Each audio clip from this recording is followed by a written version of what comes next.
Bien-aimés frères et sœurs à travers la terre, où que vous soyez, nous voulons vous saluer au nom du Seigneur Jésus-Christ. Nous vivons un temps d'épreuve. Comme vous le constatez, la terre entière est endeuillée, est en difficulté, traverse des douleurs. C'est ainsi que nous voulons jeter un regard dans les Écritures et voir qu'est-ce qu'il en est.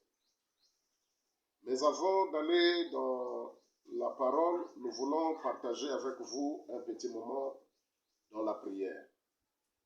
Tendre Père Céleste, Dieu de la vie, toi qui donnes à tous le mouvement, l'être et la vie, nous venons à toi présenter, Seigneur Jésus-Christ, notre dévotion à toi, eu égard à ce qui se passe à travers la terre.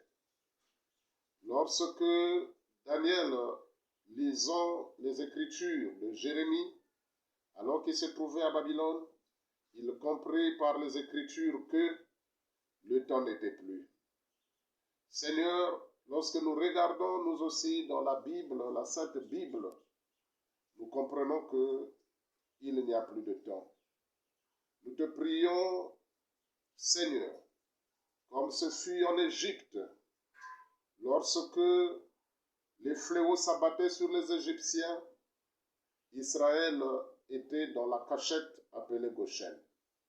Nous croyons que nous avons une autre cachette appelée le sang de Jésus-Christ, le nom de Jésus-Christ, qui est une tour forte. Je te prie en faveur de tous ceux qui aiment ton nom, qui l'honorent, qui le respectent, à travers la terre où qu'ils soient épargnés de ce fléau malin, afin qu'ils ne puissent pas être emportés. Comme Israël allant à la guerre, Seigneur, à leur retour, ils ont fait le dénombrement. Ils ont dit à Moïse, nous avons fait le dénombrement, mais nous avons compris que personne n'est tombé.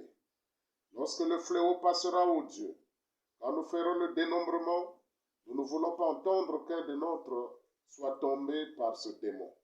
Que le sang de Jésus-Christ, qui est assez efficace pour protéger tes enfants, où qu'ils soient à travers la terre, les protège, les couvre et les assiste durant tout ce malheur.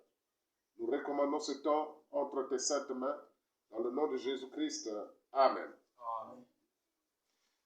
Dans 1 Corinthiens chapitre 7, nous prenons le verset 29.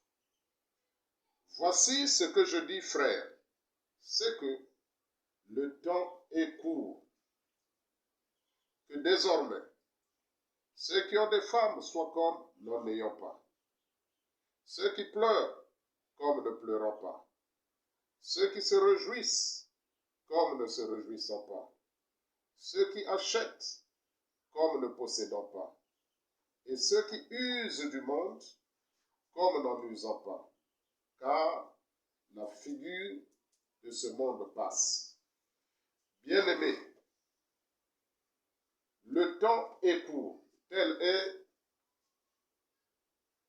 le sujet que nous voulons partager avec vous.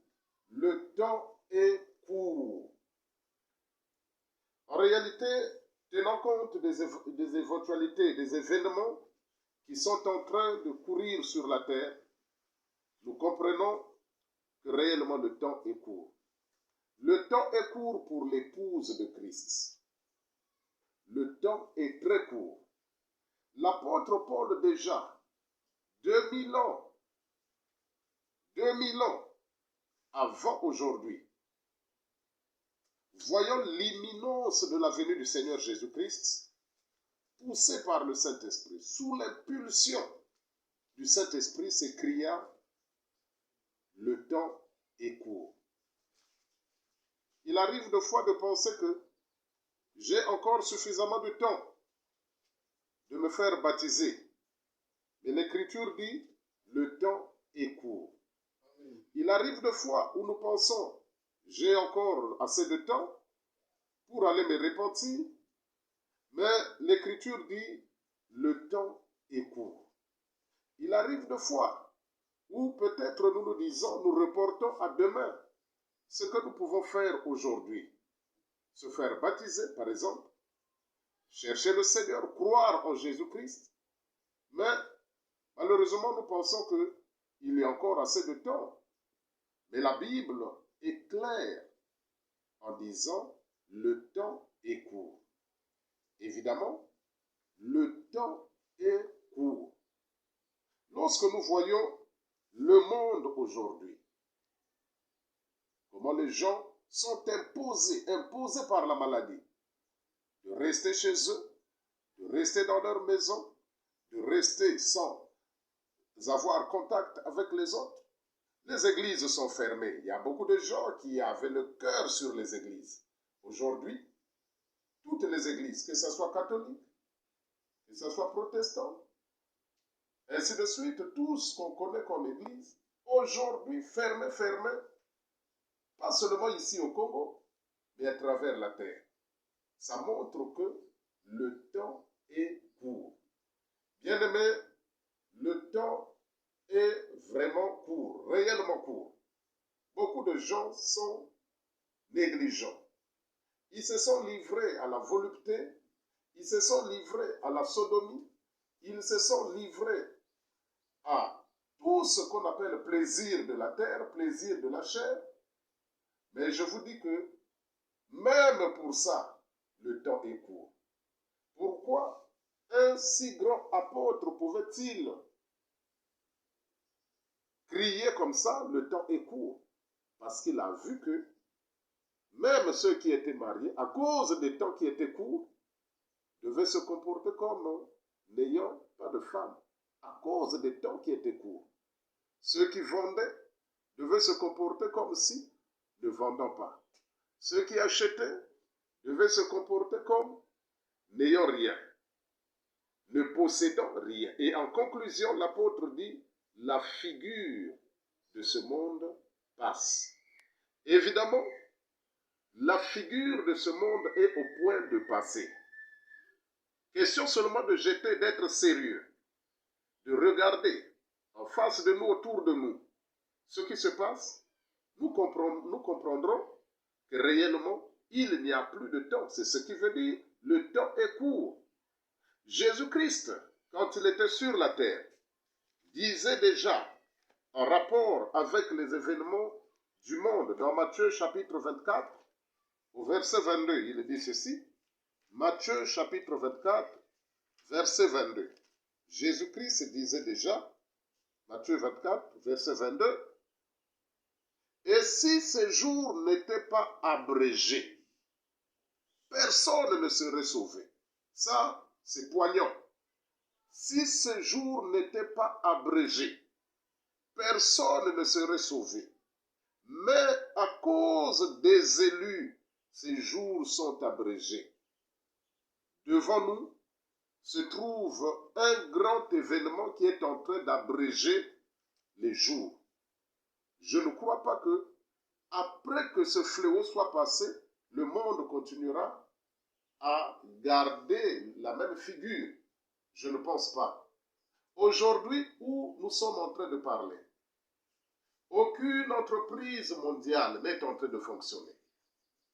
Aucune usine, aucune fabrique, que ce soit les entreprises, les usines de transformation, les usines d'extraction, ceux qui tirent des minéraux de la terre, du sous-sol, ceux qui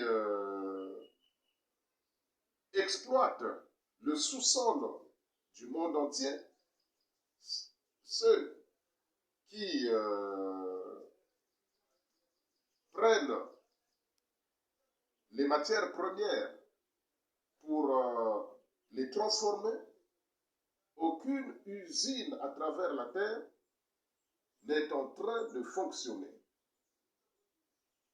Aucune usine sur la terre n'est en train de fonctionner.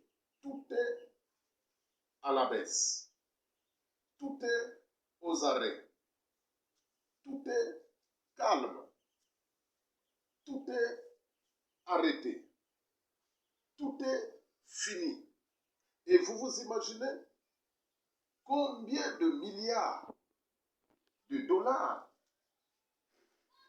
de pertes les économies du monde sont en train de réaliser?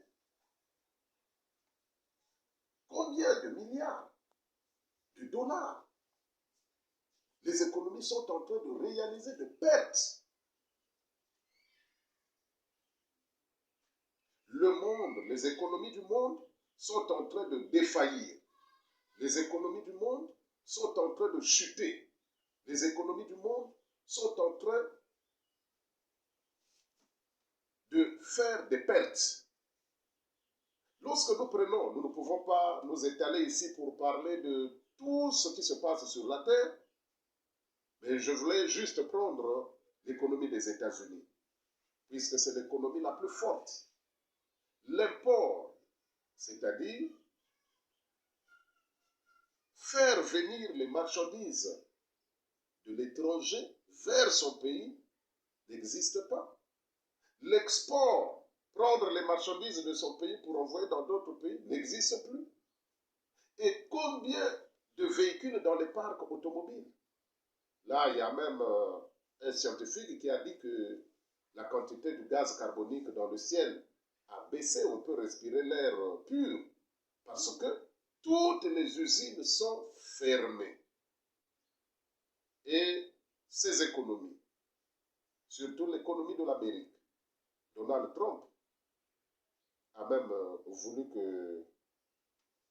qu'on prenne le savon avec lequel nous lavons les mains pour qu'on puisse, ne fût-ce que pomper dans les poumons des gens. Peut-être que ça pourrait apporter la solution.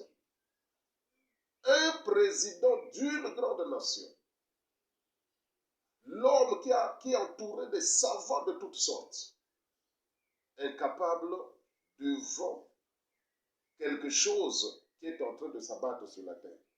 Alors, pourquoi ne pas croire que c'est la main de Dieu?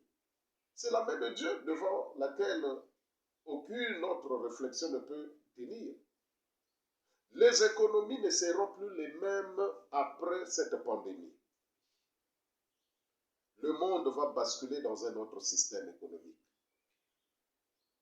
Les États-Unis, d'abord, qui prélèvent, qui vivent des impôts. Les États-Unis vivent des impôts prélevés 40 ans d'avance. Les taxes douanières, les taxes multiples, 40 ans en avance. Tel que nous sommes en 2020, ils ont prélevé ou ils prélèvent la taxe de 2060 pour vivre. Or, les commerçants ne vendent pas, ils ne sont pas en activité. Et comment arriveront-ils donc à payer les taxes? D'où l'économie va faire chute, va faillir. Et quand l'économie va défaillir, la réserve fédérale, la Banque mondiale, qui appartient aux Juifs, les Juifs vont récupérer leurs capitaux. Voyons que l'Amérique a failli, les Juifs vont récupérer leurs capitaux.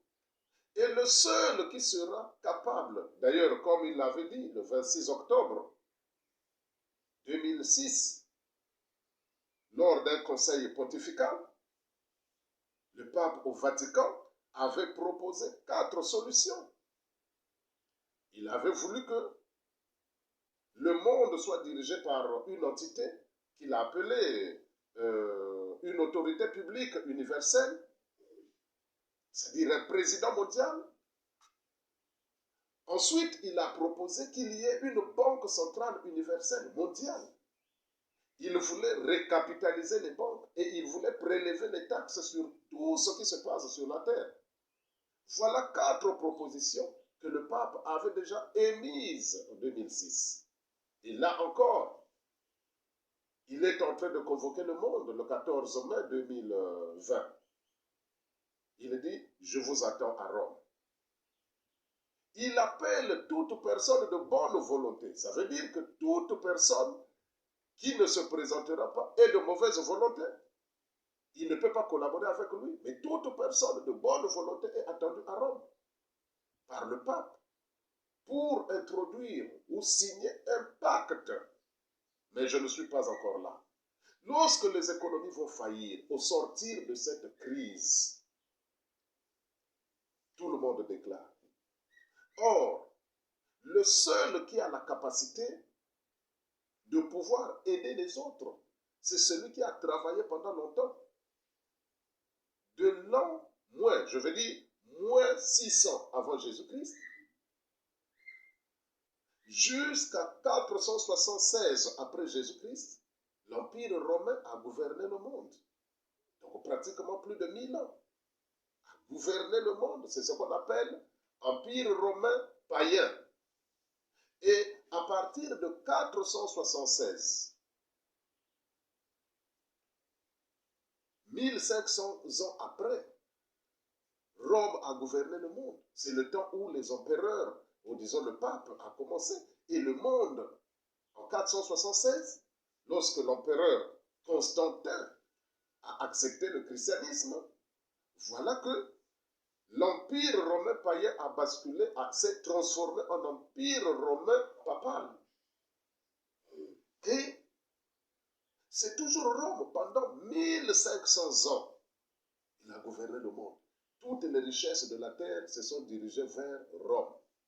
Rome est assez riche. Rome a acquis l'avantage de pratiquement 3000 ans sur toutes les nations. Alors, quelle est cette nation qui peut se lever devant Rome en termes financiers? Il n'y en a pas. C'est pourquoi le pape est la seule personne qui sera capable de récapitaliser les banques du monde, telles que ça fait faillite. Que ce soit la banque de la Russie, que ce soit la banque de l'Iran, que ce soit la banque centrale de la Chine. Rome seule a la capacité. Et à cause de cela, quand l'Amérique tendra la main vers le Vatican va lui donner aussi ses conditions. Puisque dans Apocalypse, il est écrit, Apocalypse, chapitre 13. Nous lisons dans Apocalypse, chapitre 13, il est dit ceci.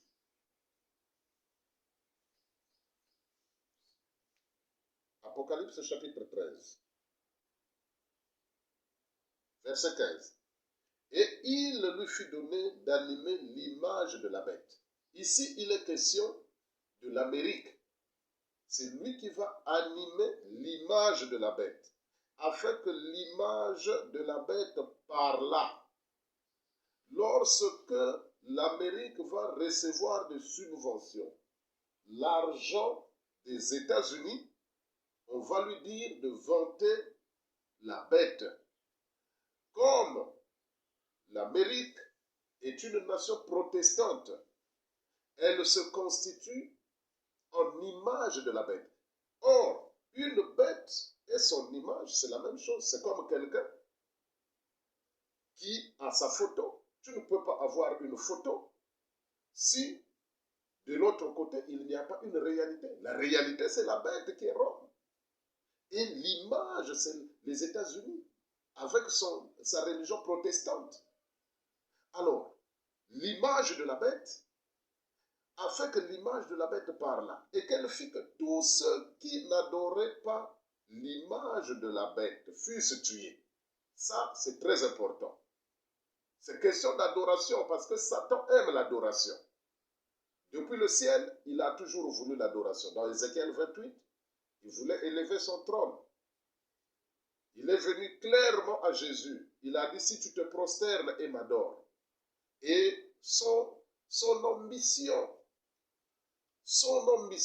comme dit le prophète William Branham, dans le Dieu de cet âge mauvais, il dit, l'ambition du diable a toujours été d'être adoré. Et voilà comment il utilise l'astuce. N'oubliez pas que c'est lui qui a introduit le système monétaire dans le monde. Le diable. Dans le jardin d'Éden, il n'y avait pas d'argent. Adam et Ève vivaient dans une dispensation de la gratuité. Ils prenaient gratuitement, ils mangeaient gratuitement. Comme Jésus a dit, vous avez reçu gratuitement, donnez aussi gratuitement. Mais le système monétaire est venu sous l'inspiration de Satan. C'est cette civilisation qui va bientôt passer.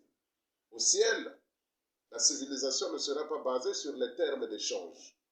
Au ciel, il n'y a pas l'argent. Au ciel, on ne mangera pas à la suite d'avoir acheté. Ça, ce sont des extravagances que le diable a implantées sur la terre. Donc, l'Amérique va animer l'image de la bête. Il va constituer une sorte de religion qu'on appelle le Conseil mondial des églises ou Conseil œcuménique, où vous faites partie du Conseil œcuménique ou vous êtes catholique. Et je vous dis que bientôt, très bientôt, le monde va connaître la même chose que nous connaissons ici. Ici, c'est un confinement à la suite de la maladie. Mais bientôt, ça sera un confinement imposé par l'homme du Vatican. Quand il va dire, fermez toutes ces églises. L'Amérique, je te donne mon argent, tu dois fermer toutes les églises qui n'acceptent pas l'image de la bête. Tu dois fermer toutes ces églises qui n'acceptent pas d'adorer la religion de Rome. Bientôt, ça va arriver. C'est avec raison que William Branham disait, dans l'ordre de l'église 63, vous arriverez ici, à votre église, et vous trouverez une pancarte où on dira fermé. L'église est fermée. Tous ceux qui n'accepteront pas d'être dans la religion du conseil œcuménique subiront la pression. Et cette pression, frère, c'est pour très bientôt. Le temps est court pour toutes ces choses. La pression, c'est pour très bientôt. Le monde entre dans une autre phase. Que celui qui veut se préparer puisse se préparer. Et lorsque Rome va recapitaliser toutes les banques du monde, il va imposer son hégémonie. Il va imposer sa religion, la religion universelle catholique. Et quiconque n'acceptera pas cette religion, le sort est clair, c'est la mort. De la même manière que l'empire des nations a commencé avec l'adoration d'un homme. À Babylone, vous le connaissez, où on a imposé à tout le monde de se prosterner. De la même manière, l'empire des nations terminera par l'adoration d'un homme. Le temps est court, mes frères. Nous avons reçu un message qui nous a enseigné que l'âge de Laodicée est l'âge le plus court de tous les âges. Nous sommes dans l'âge de Laodicée. L'âge d'Éphèse est l'âge qui suit en termes de durée. Or, pour que l'âge d'Éphèse soit égal à l'âge de Laodicée, en termes de comptabilité, c'est en 2023. Si l'âge de Laodicée arrive en 2023, ça veut dire qu'il aura la même durée que l'âge d'Éphèse. Or, l'âge de Laodicée est plus court que l'âge d'Éphèse. Bien-aimés, ça c'est une interpellation. C'est un avant-goût que Dieu nous montre de ce qui va arriver bientôt. Réfléchissons profondément. Il n'y a plus de temps. Les temps sont raccourcis. Dieu a raccourci le temps. Bientôt, Jésus-Christ va venir. Nous avons toujours parlé de Jésus-Christ qui va venir, mais maintenant, nous disons Jésus-Christ est à la porte. Jésus-Christ est à la porte. Il est déjà à la porte. Réfléchissons, chers frères, chères sœurs, où que vous soyez à travers la terre. Réfléchissez. Réfléchissons. Les jours sont raccourcis. Les jours sont abrégés et Jésus-Christ est à la porte. Un tel événement qui affaiblit toutes les économies bascule le monde dans un autre système pour montrer que bientôt nous subirons la pression ceux qui vont manquer l'enlèvement, ils vivront ce qu'on appelle la marque de la bête. L'épouse va bientôt monter. Satan va bientôt descendre, comme c'est écrit dans Apocalypse 12. Dans Apocalypse chapitre 12, il est écrit ceci. Verset 9. Et il fut précipité, le grand dragon, le serpent ancien, appelé le diable et Satan, celui qui séduisit toute la terre. Il fut précipité sur la terre et ses anges furent précipités avec lui. Ça aura lieu bientôt. Ça aura lieu bientôt. Et j'ai entendu dans le ciel une voix forte qui disait, maintenant le salut est arrivé, et la puissance, et le règne de notre Dieu et l'autorité de son Christ, car il a été précipité l'accusateur de nos frères, celui qui les accusait devant notre Dieu jour et nuit. Et ils l'ont vaincu à cause du sang de l'agneau et à cause de la parole du témoignage. Ils n'ont pas aimé leur vie jusqu'à craindre la mort. C'est pourquoi, réjouissez-vous, cieux, et vous qui habitez dans les cieux. Malheur à la terre et à la mer, car le diable est descendu vers vous, animé d'une grande colère, sachant qu'il a peu de temps. Le diable, sachant qu'il a aussi peu de temps, fait de son mieux de tourmenter les habitants de la terre. Il a peu de temps, le diable. Et nous qui savons que nous irons dans l'enlèvement dans peu de temps, nous devons le savoir. Frère, le temps de confier dans les religions est déjà terminé. Le temps est court. Amen. Le temps de nous haïr les uns les autres est déjà terminé. Le temps est très court.